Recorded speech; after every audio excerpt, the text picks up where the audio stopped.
El capítulo 6 del Evangelio de San Juan está especialmente dedicado a la Eucaristía, al pan de vida. Esta gran exposición, esta gran enseñanza que Jesús hace acerca del verdadero alimento. No porque el maná haya sido un alimento falso, sino porque era una realidad figurativa del alimento con mayúsculas. Cuando Jesús habla de este pan vivo, que es Él mismo, dice: mi Padre les da el verdadero pan del cielo. No como el antiguo, no como el maná. El verdadero pan significa la plenitud del alimento, el alimento perfecto, porque es alimento de vida eterna.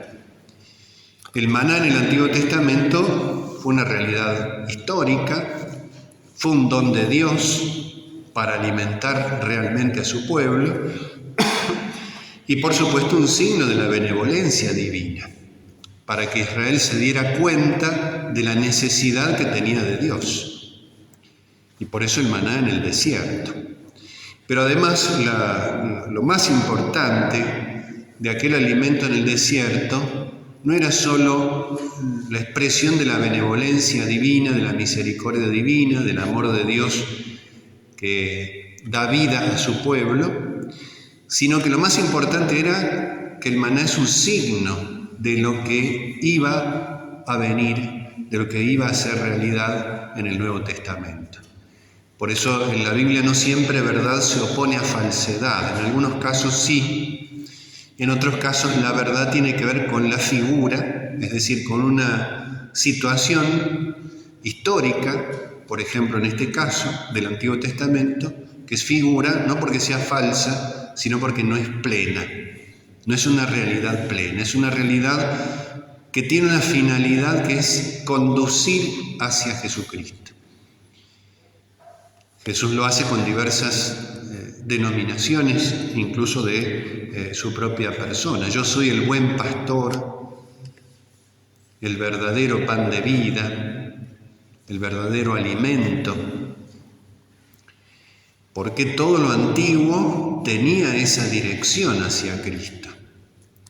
La vid verdadera, no porque la vid antigua, el pueblo de Israel, haya sido algo falso, sino porque anunciaba algo nuevo. El vino nuevo frente al vino antiguo, ¿no?, que aparece en el relato de las bodas de Caná, por ejemplo. Y entonces Jesús está mostrando que ciertamente esa benevolencia divina en el Antiguo Testamento fue un signo importantísimo, pero además por lo que contenía, por ese sentido trascendente. Los israelitas tenían que de a poco ir introduciéndose en este misterio que Jesús va a hablar, a manifestar en plenitud. Porque ahora el alimento y quien nos alimenta coinciden. Por eso dice: yo soy el pan de vida. Más aún con ese nombre que va a llamar mucho la atención y va a suscitar o a poner en evidencia la maldad que habitaba en el corazón de los fariseos, que no admiten, que se resisten no solo a alimentarse de ese pan de vida, sino a reconocer que Jesucristo es Dios. Por eso usa el nombre divino: yo soy el pan de vida. ¿Qué significa esto? Yo soy Dios, el único Dios verdadero que ahora se da como alimento. No es entonces solamente Dios alimentando a su pueblo con algo distinto de sí, como podía ser el maná, sino que Dios es el mismo alimento. Y es interesante el contexto de esta predicación, de esta enseñanza de nuestro Señor. Jesús había multiplicado los panes, después Jesús había ascendido solo a la montaña. Si recordamos los que habían recibido ese gran beneficio, ese gran milagro, querían que Jesucristo fuera su rey. Cuando Jesucristo multiplicó los panes, todos querían que Jesucristo fuera su rey. ¿Por qué? Porque los había alimentado gratuitamente. Querían un rey así, querían un Mesías así. Un Mesías puramente temporal, un Mesías para este mundo, que les diera prosperidad exclusivamente terrenal, humana, que los liberara del poder de los romanos en ese tiempo, que llevara a Israel al dominio del mundo, pero siempre desde el ámbito de la temporalidad, de la mundanidad, de la desvinculación con Dios, darle la espalda a Dios. Por eso el demonio, cuando había llevado a Jesucristo a lo alto de aquella montaña, le muestra los reinos del mundo y le dice: te daré todo esto si postrándote me adoras. O sea, la condición era darle la espalda a Dios. La gran tentación, escondida de alguna manera en toda tentación y en todo pecado. Entonces Jesucristo no acepta esa clase de reyesía, no porque no sea rey de todas las cosas, sino porque su reino no procede de este mundo, sino que viene de Dios. Esa conversación que el Señor va a tener con Pilatos, donde le dice esto, cuando Pilatos le pregunta: entonces tú eres rey. Jesús lo afirma claramente: sí, yo soy el rey, pero mi reino no es de este mundo. Es decir, la fuerza del reinado de Cristo, la identidad del reinado de Cristo no es terrena, por más que gobierne también sobre el mundo. El mundo existe porque Dios lo hace existir. Y entonces ciertamente que es rey también temporal. Lo que pasaba es que Israel había desgajado, había desarraigado lo temporal de lo eterno. No vivía lo temporal en orden a lo eterno, sino que vivía lo temporal como un fin en sí mismo. También en la primera tentación de Jesús, cuando el demonio le dice que convierta las piedras en panes, que no era algo malo en sí mismo, pero Jesús advierte y pone en evidencia el problema: no solo de pan vive el hombre, sino sobre todo de la palabra que sale de la boca de Dios. No es que el pan, no es que lo temporal, no es que lo terrenal sea malo. El problema es cuando se desvincula de lo eterno, cuando lo que es un medio se convierte en un fin. A Israel se había acostumbrado ya a vivir para las cosas de la tierra con un ropaje de religiosidad, que era la hipocresía, la famosa hipocresía farisaica. Parecían cumplidores, parecían santos, parecían fieles, parecían cumplir la voluntad de Dios, pero en el fondo habitaba el enemigo, habitaba esa tentación que arranca desde el pecado original, que se extiende hasta el fin de los tiempos, que es la idolatría, buscar las cosas de la tierra como si fueran un fin, como si fueran Dios.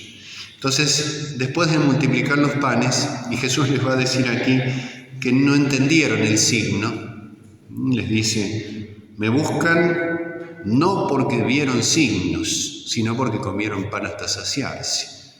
Es decir, no vieron el significado. Asistieron al milagro, pero no vieron a dónde apuntaba definitivamente ese milagro, que era el pan de vida, que es lo que el Señor va a explicar detalladamente en este capítulo 6 de San Juan. Jesús se va solo a la montaña, después durante la noche camina sobre las aguas, y este episodio que acabamos de leer es cuando la gente lo encuentra nuevamente. Entonces se dan estos tres momentos: la multiplicación de los panes, el ascenso al monte y ese caminar sobre las aguas, hasta el encuentro y la predicación sobre el pan de vida. Que es muy significativo esto porque son tres momentos que tienen que ver con el momento culminante de la salvación, que es la pasión, muerte y resurrección de Cristo. La celebración de la última cena, donde Jesucristo convierte el pan en su propio cuerpo, que está figurado en la multiplicación de los panes, como la última cena. El ascenso solitario de Cristo al monte, que nos va anunciando otro ascenso a otro monte, también en soledad, que es el Calvario. Nadie puede, en el fondo, acompañar a Jesucristo, salvo aquellos a los cuales les ha sido concedido, como María Santísima, como Santa María Magdalena, como San Juan. Asciende al monte para morir por nosotros, y por eso allí tiene lugar esa oscuridad de la noche, y después camina sobre las aguas, que es un signo de triunfo sobre el poder del pecado. Y Jesucristo, poniendo el pie sobre las aguas, muestra su triunfo sobre el pecado y sobre la muerte. Por eso ese milagro tan particular es un signo de la resurrección. Tenemos la última cena, el Calvario y la resurrección. Y a partir de allí Jesucristo va a explicitar lo que ha hecho hasta el fin de los tiempos, cómo todo ese proceso, todo ese desarrollo apunta al sacramento más importante de nuestra fe, que es la Eucaristía, que es la presencia de Cristo. Por eso le preguntan, ¿cuándo llegaste? Una pregunta que parece intrascendente y probablemente lo era en la mente de aquellos que lo preguntaban. ¿Cuándo llegaste? Jesús no responde a esa pregunta. Podría haber respondido siempre. Estoy aquí siempre, estoy aquí desde la creación del mundo. Pero ellos no sabían ver. Por eso le preguntan, ¿cuándo llegaste? No sabían descubrir el signo detrás de lo que veían. Veían a Jesucristo, pero, insisto, veían en Él simplemente la posibilidad de un rey puramente temporal. Por eso Jesús les advierte y nos advierte también a nosotros. ¿Por qué lo buscamos? Jesús acá les dice, como acabo de leer recién, pero es una pregunta que siempre debemos hacernos. ¿Por qué lo buscamos? Primero, si lo buscamos, en primera pregunta, ¿buscamos realmente a Jesucristo? ¿Y lo buscamos realmente como nuestro Rey? ¿O lo buscamos por otros motivos, solamente? Jesús siempre dice que le pidamos todo lo que queramos, pero no dejemos de pedirle nunca lo más importante, que es la salvación de nuestras almas. Jesús les dice acá, trabajen no por el alimento perecedero, sino por el que permanece hasta la vida eterna. No está diciendo que no hay que trabajar en las cosas de este mundo, sino que hay que ordenarlo todo a lo definitivo, a lo eterno. Vamos a pedirle al Señor entonces que nos conceda esa gracia de buscarlo siempre, de tenerlo siempre presente en nuestro corazón, en nuestras vidas, y sobre todo de anhelar con fuerza, con la mayor dedicación, ese encuentro definitivo.